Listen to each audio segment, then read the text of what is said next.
The mission in the imaging space is to inspire creativity, and while doing so, improve the capturing of photography.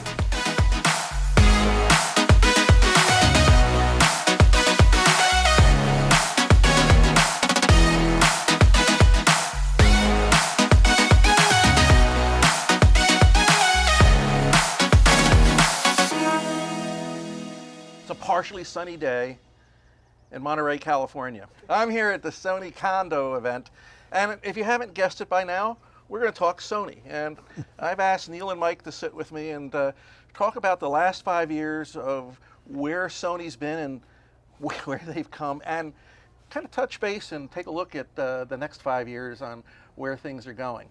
It's pretty exciting times right now. About 5 years ago, I attended a Sony event in New York City, and Sony has the best events ever, and very transparent, very open kimono. And at that event, I had the opportunity to sit down with the CEO at the time, and his name was Kaz Hirai. And it was an informal sit down. It was after his presentation where he showed off a new 42 megapixel pocket camera, which was pretty cool. It was the RX1, and he sat to me, and we were talking photography, and he remembered the smell of stop bath in his father's dark room. And we talked all about the photography and how the passion that he had for photography was driving him to where he wanted to see Sony go. And he just kind of tapped me on the shoulder and goes, 5 years, number one. Well, here we are, 5 years later. Where are we? It's very impressive you remember that, because that was actually a factual internal goal, actually set by the gentleman that reported to him, Ishizuka-san, Shigeki Ishizuka, who is the head of our worldwide global imaging business, professional, consumer, everything in between. And he set that goal in 2013, Neal, right? Yep. That if we're going to get into this business in a serious way, we've got to go for number one. And you certainly made a commitment to get into it in a serious way. On all fronts. Now, I think the foundation to this was Sony, longer than 5 years ago, acquired Minolta. And that kind of started as the foundation for where things have gone in the future. But 5 years ago, and one reason why we're using 5-year time marks here, is the first A7 was announced, correct? Yes. And was that the A7 or just a plain A7? The A7 and the A7R. The original. The original. At NAB, OG. right? It was done. The R was at NAB. The S S was at NAB. NAB. The A7 and A7R was October 13th, 2017, if I remember correctly. It set the world on fire because it was all of a sudden there's this interesting full-frame digital camera, which was kind of unheard of at the time, in a different kind of form factor. I mean, literally, all the cameras were very rounded and fairly big, and here this thing was small, compact, a little bit designed differently, but it did some fascinating things for the time. And as we've progressed over the years, and anything, you had lenses, and of course there was an A-mount, E-mount thing going on at the time. There was the A-mount was inherited from the Minolta, is that correct? Yep.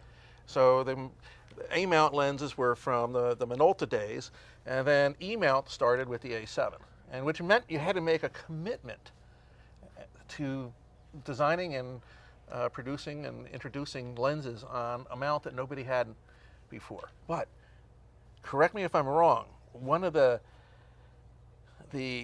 attractions to this was you could use an adapter and put other lenses on the camera. The real strength was the technology inside the lens matched the technology inside the camera for the current times. It wasn't legacy lens on current technology camera.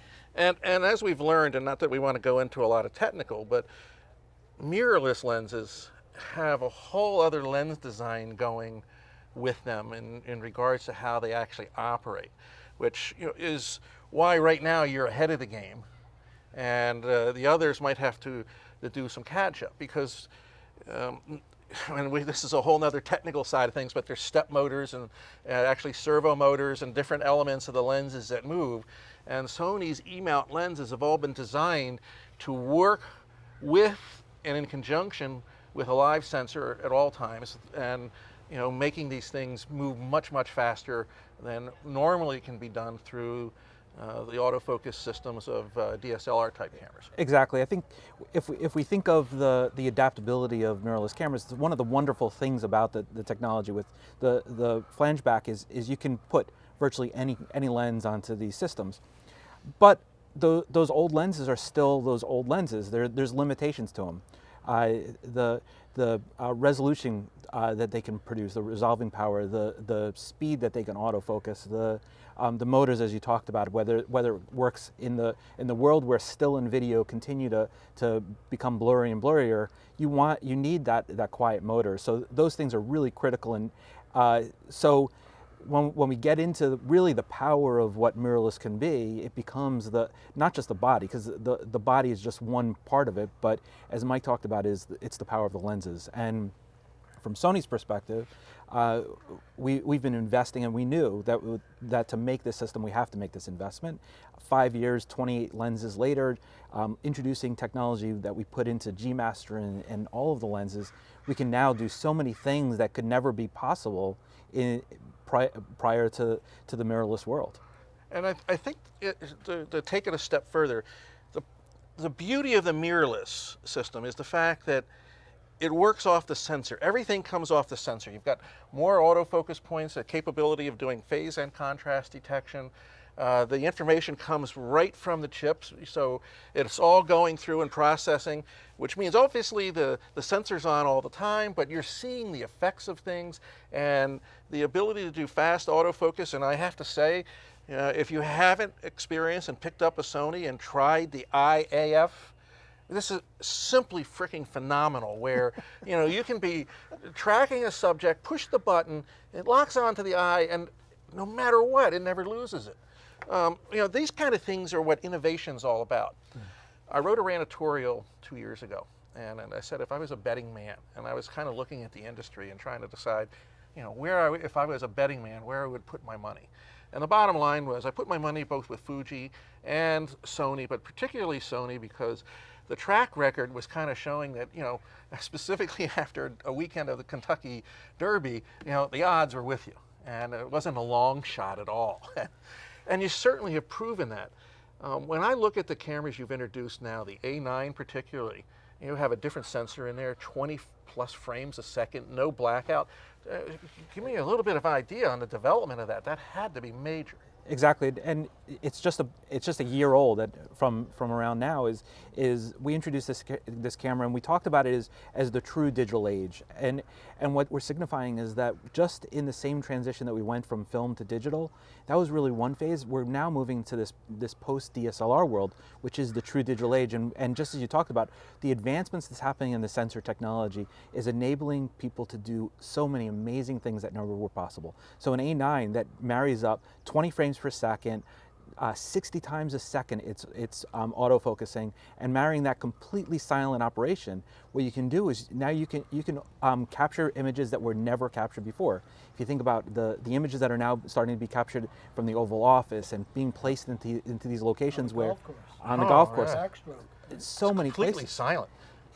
It's just an amazing piece, and I think that technology gives you some insight of where the industry is going. And just as you talked about, is in the old days, the DSLR, the mirror was hiding the sensor 99% of the time. It was only till that last bit where it actually was being utilized. Now, by freeing up the sensor, being able to utilize it, you can have all these amazing things with 93% coverage and being able to capture the 4K video with still images and bringing those pieces together. So it's just a wonderful world from the photographer and the enthusiast, from the professional side. I have to say, I've taken the A9 to both Antarctica and the Arctic, and last summer I had the 100-400 G-Master. I'm sitting in a Zodiac, and I'm watching these Arctic fox up on this hill, and this Arctic fox grabs a bird from the nest and runs off with it, and his two brothers come running down. So I'm shooting, and I have a 100-400, 10 feet from the shore, floating, because there was a polar bear there, and we shouldn't get on shore when there's a polar bear there. And I just start shooting at 20 frames a second. And for me, the silent shutter is really disorienting, so I have to turn that little fake sound on just so I can get the sounds for it. And I'm like following this thing, and then I'm just going, oh God, no, please don't run out, don't let the buffer run out. And I've got the most magnificent set of shots. Not only is every one of them dead nuts focused on, but I never pushed the buffer, and I probably shot close to 50 or so images in that whole sequence as that thing took place. And after that, I was just amazed. And now the 100 to 400 is my favorite lens. Well, you see, this is why we do it.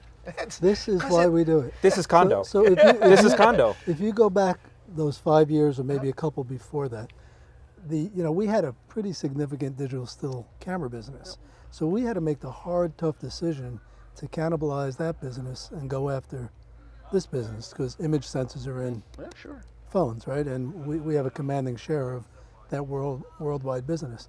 And when we made that decision, people thought a Shizuka and team may have been a little nuts at the time to be making an investment of such size into an industry that was so mature.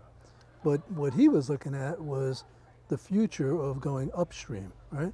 So some may call it disruptive, but let's just call it upstream. Exactly what you just spoke to, which we are listening and solving the pain points of the enthusiast, the hobbyist, the professional, right? We have great image sensors that can capture daily casual photos, and we have great cameras that can do that as well. But when we hear from someone like yourself, the storytelling you just went through, that's what makes a difference. That's what motivates our engineers to solve the pain points. I do have to make a video on my own called the Sony Fanboy, because people are going to say, well, you only talk about Sony. Well, as I've said, it's kind of hard not to talk about Sony when Sony's putting 9 cameras out in 1 year, you know? So, the other guys just aren't doing it, and we say that. And we have a new series called On the Rocks. In our first episode, we talked about the camera industry. And, the industry focused on, how Sony's just, got the ball and they're running, and, there's nobody in the field anywhere close to tackling them. Yes, Nikon and Canon are all saying they're going to come out with mirrorless, but, I'm sure by the time they come out with something, you've already got other things in mind. Which, even comes to like the G Master lenses. Now, being a photographer for so many years and kind of a smart press person, you don't make a lens that can resolve to nearly 100 megapixels just so it can work on a 40 megapixel camera someday. So I think, there's a lot of fun things that you most likely have gotten to go. And, as we go towards the future, I think one of the things that, you've shown already is the backside illuminated sensor. And, the fact that you guys also have a sensor division says that, there's going to be some exciting technology changes there, right? Definitely, and if you look at how far the technology has come in just the past several years, and think about that connection point, and the fact that so many more devices are now utilizing these sensors, so it's not just the cameras that we're developing it for, but it's everything, that all this great technology. So the idea of resolving greater resolution, or the ability to see darker pictures, make daylight, turn nighttime into daylight, all of those things gives us the opportunity more and more in the next couple of years. Is going to be crazy exciting. I think, to be truthful, the biggest challenge we have right now is demand, and making the sensors that we getting more out of the factory. Well, if you think about it, low light sensitivity, and think about autonomous driving, your eyes can adjust to the change in light going into a tunnel, a dark tunnel, oncoming vehicles, sensing something coming from the left or from the right, early enough to do something about it. And image sensors could do that, right? So there's great future opportunity. One of the things I enjoy about the sensors in the A7 line as well as the A9 is the dynamic range. And never did I think we would be able to have a 15-stop dynamic range capability. Now, as a landscape photographer, and I used to do a lot of fashion and portrait work, but where I'm doing things now, and I'm Luminous-Landscape, actually got that in my title. I kind of focus on landscapes, but I take my A7R III out, and I work a shot, kind of make sure I got the histogram and take the picture. My images then go into Capture One, and what the beauty is to me, first off, a photograph has got to go to print when it's finished. Secondly, when it's in print, you want to see the minute details. So by able to open up shadow areas just enough and explore into areas that you weren't able to explore before. I can put a big print up on the wall, and somebody walks up to it and they look at it and they go, and they walk up closer and closer and they immerse themselves in the image, because not only do we have the details and the highlights, but now we're showing really minute details that we can't even see in the viewfinder on the print. And I mean, this has become, you've enabled photographers now with this technology to take photography further. And this Kando event is a perfect example of how we've learned so much here just from our press briefings this morning and other things of where you're going. So where do you see 5 years from now where Sony's going to be? We just celebrated 72 years and our most successful and profitable year in those 72. So, I think there's a lot of opportunity on the horizon if you think about passions. So we happen to own studios and music company and a gaming company, obviously an electronics company. But if you think about the collective Sony and you think about the definition of Condo, it's really touching people emotionally. And what touches people emotionally? Passions, right? Yep. Photography is, I think, the best demonstration of what we call Condo, which is that emotional attachment. And we're talking to somebody earlier that said, you don't even have to say anything. Just like you just said, when you put the print up, people get immersed in it, right? It's a feeling that is personal to them and something that they cherish and interpret in their own way. Frankly, I don't see that going away. I see that, increasing, and passions becoming more and more important as we get busier and, carry on longer hours in the workforce and so on and so forth. How do you get lost in your passions and your soul and your spirit? And photography is a great way to do it. So I think 5 years from now, we will continue to be innovative in technology and form factors and tool sets and way to do things differently and uniquely, but the passions will remain the same. I don't know, Neil, what do you think? I think You always throw out the stats on how many more photos are being taken. and that's a great point. Is it's becoming if you think about not that long ago how difficult it was to publish a picture. Right. And think about how easy it is, how transparent it is. Just even sitting here right now, we're talking about this is going up on Instagram, this is going to go here. That's today. We're not talking 5 years in the future. But now if we can imagine what's going to happen from the publishing perspective and enabling the technology that traditionally was held only to the studios, the professional studios, and creating content from that perspective. But now it becomes into the hands of everyone. And then from the publishing perspective, you can now publish it as easily and seamlessly.